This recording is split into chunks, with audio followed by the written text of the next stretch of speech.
Assistant Chief Service Officer, Office of Mayor Dave.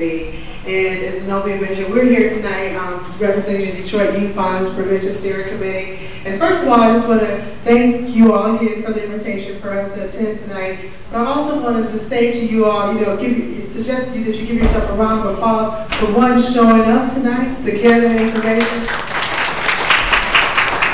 To learn more about, just how deep and wide the issue of violence is. I also want to say good job on the photo activity, the photojournalist activity. That's very important. So it helps you to identify those things that actually contribute from your eyes, so we can see from your eyes what the problem really is. But I just, one of the things, I used to work in a classroom environment, and just learning more about you is more important than you learning about me. But so we can learn more about how we can help you. But one of the things I just want to ask a couple questions and get a feel for what we got here in the audience. But I just want to know, in your mind, if we could just get a hands up in the air for those of you, in your mind, you've experienced some form of violence in your very young lives. Can I see a little higher, because I can see hands in here. So most of the people in the room. How many of you would you say that violence was from a peer, even if it was, your second grade classmate? But was that violence as a result of an action or confrontation with a peer? Just a few hands on that one. How about a family member? Okay. Was it as a result, or was it from, did you, in your mind initially, did you trust that person? You felt like your trust was violated?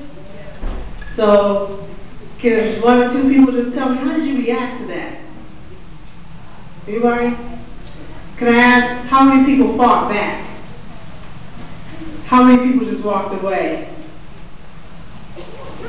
You did both, hey, because I'm sure most of us, if you've experienced it once, you probably experienced it more than one time. The more you experience violence or anything tragic, the more likely it's going to happen again. So that's so you probably at one point you walked away, one point you actually, you faced it, you confronted it head on. But what I want to tell you tonight is that it's so important, no matter what that decision was at that point in time, that at one point in your lives you become more part of the solution than the problem. Because I know where we are tonight, and I know some of the programs, the primary program is housed here, that some of us are expecting mothers, correct? Anybody in this room might be expecting? You are a mother? So, and at one point in life, you probably will be a mother or a father. So it's so important that you think about your future and the future of your offspring. So how we respond to conflict and the kind of decisions we make when we are faced with, something that when we feel disrespected or our trust has been violated, think about what's going to happen to you 3 years, or where you'll be 3 years as a result of that. Anybody here has lost a family member as it relates to violence? Like when I say died as a result of. Any of them was like innocent bystanders? Yeah, I had a cousin about 5 years ago. She met a guy Memorial Day weekend at a gas station. Guess what he was driving? He was driving a convertible Mercedes. Looked good, right? He must got a little money, right? That night he called her. She was 20, he was 30. He called her and asked her, "Want to hang out with me? Want to go for a ride?" She said, "Yeah." My cousin, her older sister, said, "Don't do it, don't do it, don't do it." She did it anyway. Right? So when she did it, she ended up at his house, and about not even 8 hours later, but somewhere in the middle of the night, she died in the middle of the night. Why? Because this older guy and his younger living woman, they had been beefing, and he knew that she had a baby with another woman. Not my cousin, but they got into a bad fight over that weekend. She waited, he took the keys from her. "You can't come home, you can't drive. I'll pick you up from your mama on Monday night." So he had all control, right? He didn't come through. He kept calling all day. How many times have you been sitting waiting by the phone? Anybody here? Trust me, it'll happen one day. Just get through it. She sat waiting by the phone. She got frustrated. So she went home. What she did, she walked out in the house, walked upstairs in the house, and my cousin and this gentleman was in their bed together. My cousin just met this guy not even 24 hours before that. Right? Now, unfortunately, it happened. It happened. Well, was she? She was influenced and excited and convinced by that what? That Mercedes. She thought, something else was about. He only had one thing in mind. But the bottom line, the young lady who came into the house his living, she thought, that my cousin was the other young lady who was pregnant, right? Big and pregnant, like 7, 8 months pregnant. Bottom line, the young lady who lived there, she attacked my cousin. And what did he do? They got into a physical confrontation. Why? Because this is my house. On the stand, what did she say? She said it was in the bed I sleep in with my kids. She was 22. She had 4 kids already. She trusted him. He violated trust. She acted out of her pain. She murdered my cousin. But guess what? 2 women lost their lives that night before the sun came up. 4 kids lost their mother that day. And he lost having babies. How we handle her, and she's in jail for the rest of her life.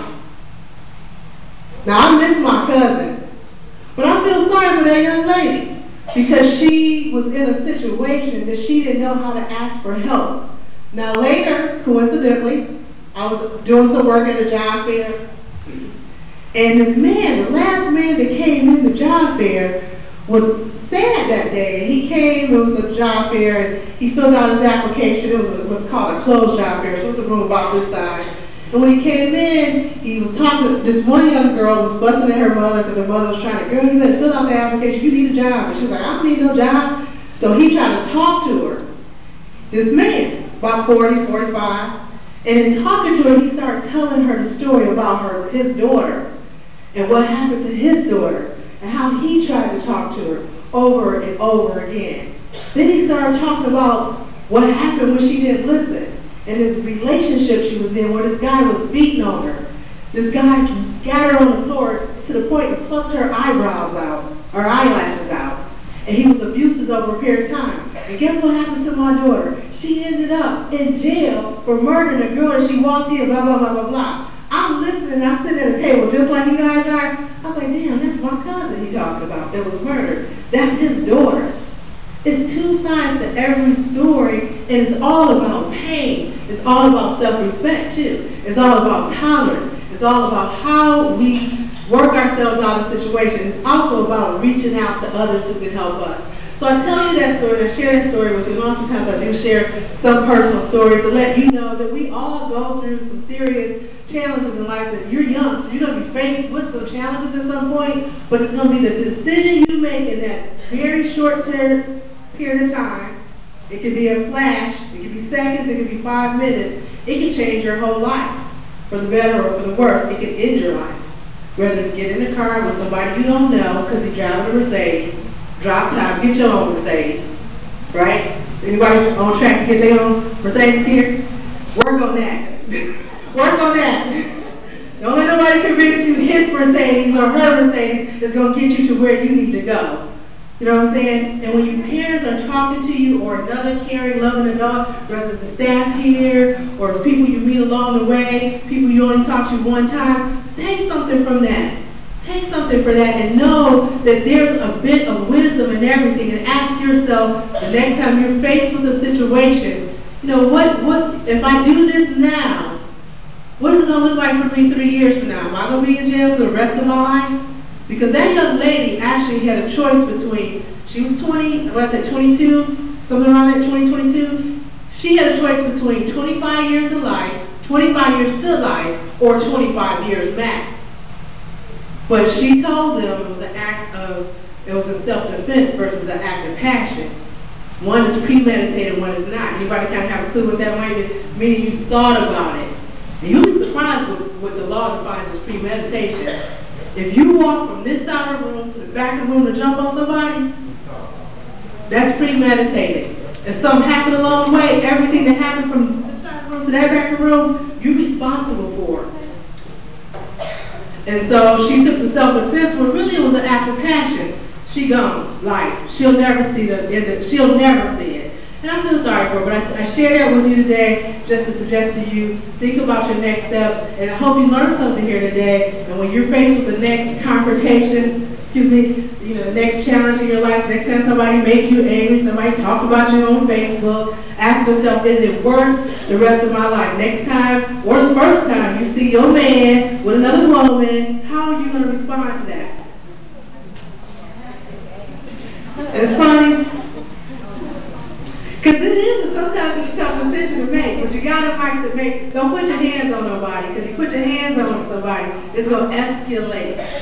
And so I'm not here to talk about violence necessarily only against you, but your role in the act of violence itself. Because somebody else's foolishness or ignorance shouldn't have to lead to you, closing out or, eliminating any future opportunities for you and yours. So that's what I want to share with you guys tonight, and I hope you enjoy and learn something tonight that you can share with others who are not in the room with us today. Okay? Thanks.